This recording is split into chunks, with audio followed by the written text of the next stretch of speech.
મિત્રો, વૈશાખી પૂનમના દિવસે આ એક વૃક્ષને સ્પર્શ કરી લેજો. તમારા ઘરમાં એટલા બધી સુખ સમૃદ્ધિ આવશે કે તમે તેને સંભાળી નહીં શકો. વિશ્વાસ ન હોય તો તમે જાતે જ એકવાર ઉપાય કરીને જોઈ લેજો. મિત્રો, આ વિડીયોમાં આપણે એક એવા ચમત્કારિક વૃક્ષ વિશે વાત કરવાના છીએ જે વૃક્ષ પર સ્વયં ધનની દેવી માતા લક્ષ્મીનો વાસ છે. જો તમે યોગ્ય સમય, યોગ્ય મુહૂર્તમાં, યોગ્ય વિધિ અનુસાર વૈશાખી પૂનમના દિવસે માત્ર આ એક વૃક્ષને અડીને ઘરે પાછા આવી જાવ છો, તો તમારી ગરીબી, દુઃખ, કષ્ટ બધું જ સમાપ્ત થઈ જશે. જન્મ જન્માંતરની ગરીબી તત્કાળ દૂર થઈ જશે. તમારું ભાગ્ય સાતમા આસમાને પહોંચશે. દોલત તમારી પાછળ પાછળ આવશે. પરંતુ તેના માટે તમને એક વિનંતી છે કે આ વિડીયોને પૂર્ણ રીતે જોવાથી જ આ ઉપાયનો લાભ તમને મળશે. તેથી આ વિડીયોને છેલ્લે સુધી જુઓ, કારણ કે આ વિડીયોમાં અમે તમને એક એવા વૃક્ષ વિશે જણાવીશું જેને માત્ર સ્પર્શ કરવાથી માતા લક્ષ્મીની કૃપા તમારા પર એવી થશે કે તમારા ઘરમાં ફક્ત સુખ સમૃદ્ધિ આવશે કે તમે તેને સંભાળી શકશો નહીં. તો તમારા ફાયદા માટે આ વિડીયોને સંપૂર્ણ જોઈ લ્યો. ચાલો જાણીએ કે એવું કયું વૃક્ષ છે જેને વૈશાખી પૂનમ પહેલા સ્પર્શ કરવાનું છે. એ સંપૂર્ણ માહિતી વિશે જાણીએ તે પહેલા કોમેન્ટ બોક્સમાં તમારા જય માતા લક્ષ્મીજીનું નામ જરૂરથી લખજો. સાથે આ વિડીયોને લાઇક કરીને ચેનલને પણ જરૂરથી સબસ્ક્રાઇબ કરી દેજો. મિત્રો, હિન્દુ સંસ્કૃતિમાં અનેક પ્રકારની પૌરાણિક માન્યતાઓને મહત્વ આપવામાં આવ્યો છે. ઘણા એવા વૃક્ષો અને છાલ છે જેને દેવવૃક્ષ કહેવામાં આવે છે અને તે ખૂબ શુભ પણ માનવામાં આવે છે. પ્રકૃતિમાં ઉપસ્થિત ઘણા એવા વૃક્ષો અને છોડ છે જે આપણા જીવનમાં ચાલી રહેલી સમસ્યાઓને દૂર કરે છે. ખાસ વાત એ છે કે વૃક્ષો અને છોડની લોકો માત્ર પૂજા જ નથી કરતા, પરંતુ તેનો ઔષધીય તરીકે પણ ઉપયોગ કરે છે. આ બધી પ્રકારની બીમારીઓને સાજી કરે છે અને વેદ પુરાણમાં પણ અનેક પ્રકારના વૃક્ષો અને છોડનો ઉલ્લેખ કરવામાં આવ્યો છે. આપણા હિન્દુ ધર્મમાં માતાજીના અનેક સ્વરૂપોનું વર્ણન કરવામાં આવ્યા છે, જેમાં વૃક્ષોને પણ માતાજીના સ્વરૂપ તરીકે ગણવામાં આવે છે. તો આજે અમે તમને એવા વૃક્ષ વિશે જણાવીશું જેને વૈશાખી પૂનમના દિવસે સ્પર્શ કરવું અત્યંત શુભ અને લાભકારી માનવામાં આવે છે. તેને માત્ર સ્પર્શ કરવાથી શત્રુ દોષ, અળદોષ, ગરીબી દોષ બધું જ સમાપ્ત થાય છે. એવા વૈશાખી પૂનમના પવિત્ર દિવસમાં કેટલાક એવા વૃક્ષો છે જેને દેવવૃક્ષ કહેવામાં આવે છે. આ માતાજીના સ્વરૂપ છે અને આપણા ધર્મમાં વૃક્ષો અને છોડને દેવી દેવતા તરીકે આપણે તેમની પૂજા કરીએ છીએ. નવા કાર્યના સમયે આપણી ધર્મશાસ્ત્રમાં કેટલાક એવા વૃક્ષો અને છોડનું વર્ણન કરવામાં આવ્યા છે જેને માત્ર સ્પર્શ કરવાથી જ એક વ્યક્તિના બંધ નસીબના તાળા ખુલી જાય છે. વ્યક્તિનું સૌભાગ્ય ચમકી ઉઠે છે. આપણા શાસ્ત્રોમાં વૃક્ષો અને છોડને ખૂબ જ ગુણકારી ગણાવ્યા છે, કારણ કે સાક્ષાત દેવી દેવતાઓ તેમાં નિવાસ કરે છે. ભગવાન શ્રી કૃષ્ણે ગીતામાં સ્વયં કહ્યું છે કે વૃક્ષોમાં હું પીપળાનું વૃક્ષ છું. પીપળાના વૃક્ષને વૃક્ષોનો રાજા કહેવામાં આવે છે, કારણ કે પીપળાના વૃક્ષની આયુ સૌથી વધુ હોય છે. પીપળાનું વૃક્ષ સર્વશક્તિમાન હોય છે. પૂજા પાઠમાં તેનું અત્યંત મહત્વ હોય છે. આપણા ધર્મશાસ્ત્રમાં અનેક એવા વૃક્ષો છે જે કલ્યાણકારી અને મંગળકારી હોય છે. જો આ વૃક્ષોને સ્પર્શ કરી લો તો તમારી બધી પ્રકારની સમસ્યાઓ, બધા પ્રકારના કષ્ટો સમાપ્ત થઈ જાય છે. ખાસ કરીને વૈશાખી પૂનમ, જેને બુદ્ધ પૂર્ણિમા પણ કહેવામાં આવે છે, આ દિવસ તેની અસર લાખો ગણી હોય છે, કારણ કે આ સમયે જે વસ્તુઓ અચેત હોય છે તે પણ ચેતનાયુક્ત બની જાય છે. અર્થાત આ સમયે શક્તિ આપણા ધરતી લોકમાં આવી જાય છે. તો જેટલા પણ વૃક્ષો છો, જીવજંતુઓ, ચલ અથવા અચલ, બધા પ્રકારની વસ્તુઓ છે, તે બધામાં પ્રાણ આવી જાય છે, બધામાં શક્તિ નિહિત થઈ જાય છે, જાગૃત થઈ જાય છે. તેથી આ સમયે કોઈ પણ વ્યક્તિ વૃક્ષો કે છોડને સ્પર્શ કરે છે, ખાસ કરીને જે વૃક્ષો અને છોડને દેવીના સ્વરૂપ તરીકે ગણવામાં આવે છે, તેને સ્પર્શ કરીને પાછા આવે તો તમારા જીવનની સમસ્યાઓ, દુઃખ, તકલીફો, કષ્ટો, રોગ, બીમારીઓ, કલેશ, જીવનમાં ચાલી રહેલી મોટી સમસ્યાઓ બધું જ સમાપ્ત થઈ જાય છે. કાળસર્પ દોષ, મંગળ દોષ, શનિ દોષ, રાહુ દોષ તાત્કાલિક અસર દેખાડે છે અને બધા દોષો નાશ પામે છે. આજે અમે તમને 3 એવા વૃક્ષો વિશે જણાવીશું. આ વૃક્ષો દેવવૃક્ષ તરીકે ઓળખાય છે. જો તમે આજનો વિડિયો જોતા ભૂલી જશો તો આખી જિંદગી તમારે પસ્તાવો કરવો પડશે. કારણ કે વૈશાખી પૂનમનો દિવસ એક એવો સમય છે કે જ્યાં તમારે લાંબી પૂજા પાઠ કરવાની જરૂર નથી, પરંતુ માત્ર આ દિવસની અંદર જ તમે તમારી સમસ્યાઓને, તમારી ગરીબીને તમારી પોતાની આંખો સામે સમાપ્તથી જોઈ શકો છો. અમે જે દેવ વૃક્ષો વિશે જણાવી રહ્યા છીએ એ બધા વૃક્ષો તમને તમારા ઘરની આસપાસ ખૂબ જ સરળતાથી મળી જશે. મિત્રો, વૈશાખી પૂનમના દિવસ આપણે કયા 3 વૃક્ષોને સ્પર્શ કરવા જોઈએ? એક ખાસ વાત મિત્રો જણાવીએ કે વૈશાખી પૂનમના દિવસ જેટલું શક્ય હોય તેટલું દેવવૃક્ષની પૂજા અવશ્ય કરવી. દેવવૃક્ષમાં અનેક પ્રકારના વૃક્ષો હોય છે. ચાલો તમને જણાવીએ કે કયા વૃક્ષોને સ્પર્શ કરવાથી આપણી નિર્ધનતા દૂર થાય છે. મિત્રો, સૌથી પહેલું વૃક્ષ છે, તેને દેવવૃક્ષ પણ કહેવામાં આવે છે. પ્રથમ વૃક્ષ છે પારિજાતનું વૃક્ષ. પારિજાતનું વૃક્ષ સમુદ્ર મંથનમાંથી ઉત્પન્ન થયું હતું અને તે દેવરાજ ઇન્દ્રના નંદનાવનમાં સ્થાપિત કરવામાં આવ્યું હતું. ભગવાન કૃષ્ણને માનવજનના કલ્યાણ માટે પારિજાતનું વૃક્ષ ધરતીલોક પર લાવ્યા હતા.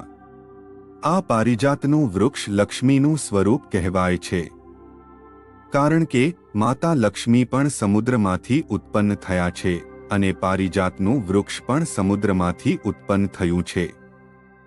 આથી તે માતા લક્ષ્મીની બહેન કહેવાય છે. એવું માનવામાં આવે છે કે કોઈ પણ મનુષ્યના શરીરમાં ગમે તેટલો થાક હોય, ગમે તેટલી પીડા હોય, વ્યથ દરમિયાન જો તમારા શરીરમાં થાક કે પીડા હોય તો સાંજના સમયે પારિજાતનું વૃક્ષને સ્પર્શ કરીને અવશ્ય આવી જવું જોઈએ. જો તમે ઈચ્છો તો વૈશાખી પૂનમના આખા દિવસમાં ગમે ત્યારે આ વૃક્ષને સ્પર્શ કરી શકો છો. આ વૃક્ષને સ્પર્શ કરતાં જ તાત્કાલિક શરીરની પીડા, થાક, સુસ્તી, નબળાઈ સમાપ્ત થઈ જાય છે. જો વૈશાખી પૂનમના દિવસે સાંજના સમયે પ્રદોષકાળમાં આ વૃક્ષની નીચે ઘીનો દીવો પ્રગટાવવામાં આવે, તેના મૂળમાં ચપટીભર સિંદૂર નાખવામાં આવે તો બધી પ્રકારની મનોકામનાઓ તરત જ પૂર્ણ થાય છે. હવે પ્રદોષકાળ વિશે ઘણા લોકોના મનમાં પ્રશ્ન પણ ઉદ્ભવે છે કે આ સમય ક્યારે હોય છે? તો ચાલો તમને જણાવી દઈએ કે પ્રદોષકાળનો સમય સાંજે 6 વાગ્યાથી લઈને 7 વાગ્યા સુધીનો હોય છે. જો તમે આ સમય દરમિયાન ઉપાય કરશો તો તમને તે ઉપાયના પરિણામો ચોક્કસપણે મળશે. તો સાંજે 6 વાગ્યાથી 7 વાગ્યાની વચ્ચે તમે આ ઉપાય કરી શકો છો. તો હજુ પણ ઘણા લોકો ચોક્કસ આ પ્રશ્ન પૂછશે કે અમે કામ પર જઈએ છીએ અને ઘરે પાછા આવવામાં મોડું થાય છે, તો પછી આપણે તે જગ્યાએ શું કરવું જોઈએ? તો જો એ લોકોએ પણ ટેન્શન લેવાની કોઈ જરૂર નથી.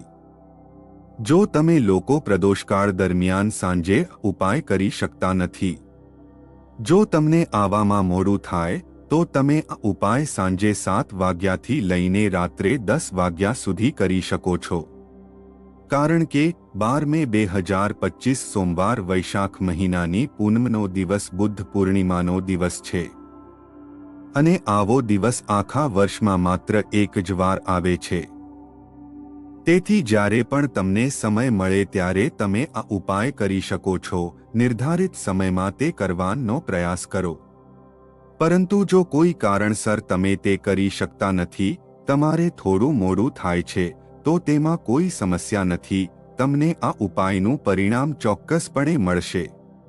આ વૃક્ષનો સ્પર્શ કરીને તમારે અવશ્ય પ્રાર્થના કરવાની છે કે હે પારિજાત વૃક્ષ, તમે દેવી સ્વરૂપ છે, તમે અમારી બધી પ્રકારની સમસ્યાઓ દૂર કરો, ગ્રહદોષ પિતૃદોષ હોય તેને તમે સમાપ્ત કરો.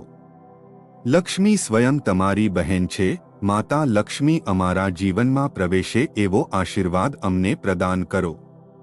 આ રીતે તમે મનોકામના બોલી શકો છો. આ લક્ષ્મીની બહેન કહેવાય છે કારણ કે તે સમુદ્ર મંથનમાંથી ઉત્પન્ન થયું છે. મિત્રો, હવે પછીનું બીજા નંબરે જે વૃક્ષ આવે છે તે છે બીલીનું વૃક્ષ. આ બીલીનું વૃક્ષ માતા પાર્વતીના પરસેવામાંથી ઉત્પન્ન થયું છે. સ્કંદપુરાણ અનુસાર માતા પાર્વતીને દેવી સ્વરૂપ કહેવામાં આવ્યા છે, એટલે કે તેઓ નવદુર્ગાના સ્વરૂપ તરીકે ઓળખાય છે. સ્કંદપુરાણની કથામાં કહેવાય છે, બીલીનું વૃક્ષ માતા પાર્વતીના પરસેવામાંથી ઉત્પન્ન થયું છે. તેની ડાળીઓમાં પાર્વતી, મૂળમાં બ્રહ્મા, થળમાં વિષ્ણુ અને તેના બધા ભાગોમાં ભગવાન શંકર વસે છે. સાંજના સમયે શિવ મંદિરની નજીક અથવા તો નવદુર્ગા મંદિરની નજીક આવેલા બીલીના વૃક્ષની નીચે ઘીનો દીપક પ્રગટાવવાથી વ્યક્તિ ધનવાન, ગુણવાન અને પરાક્રમી બને છે. વ્યક્તિના બધા પ્રકારની મનોકામના પૂર્ણ થાય છે. હવે મિત્રો, ત્રીજું વૃક્ષ છે શમીનું વૃક્ષ. શમીના વૃક્ષને જગદંબાનું સ્વરૂપ કહેવામાં આવે છે. આ શમીનું વૃક્ષ સ્વયં જગદંબાનું સ્વરૂપ છે. તેના પર સ્વયં માતા જગદંબા સાક્ષાત બિરાજમાન રહે છે. જો કોઈ વ્યક્તિ સાંજના સમયે વૈશાખ મહિનાની પૂનમના દિવસે તેની નીચે ધૂપ કે દીવો પ્રગટાવે, ધૂપ કરે, તો તેની બધી પ્રકારની સમસ્યાઓ દૂર થાય છે. શમીના મૂળમાં સિંદૂર નાખવાથી વ્યક્તિને આરોગ્યની પ્રાપ્તિ થાય છે. જે લોકો લાંબા સમયથી બીમાર હોય અથવા તો તમે બીમારીથી બચવા માંગતા હોવ, નિરોગી રહેવા માંગતા હોવ, તો તેના મૂળમાં સિંદૂર અવશ્ય નાખવું. મનોકામના પૂર્ણ કરવા માટે અમે તમને એક મંત્ર જણાવીએ છીએ. આ મંત્ર બોલતી વખતે શમીના વૃક્ષને સ્પર્શ કરવું જોઈએ. જો તમે વૈશાખ મહિનાની પૂનમના દિવસે ઉપાય કરો છો, તો તેનું પરિણામ તમને તાત્કાલિક જોવા મળશે. તમે જોશો કે તમારી મનોકામના પૂર્ણ થશે, તમારી દરિદ્રતા સમાપ્ત થઈ જશે.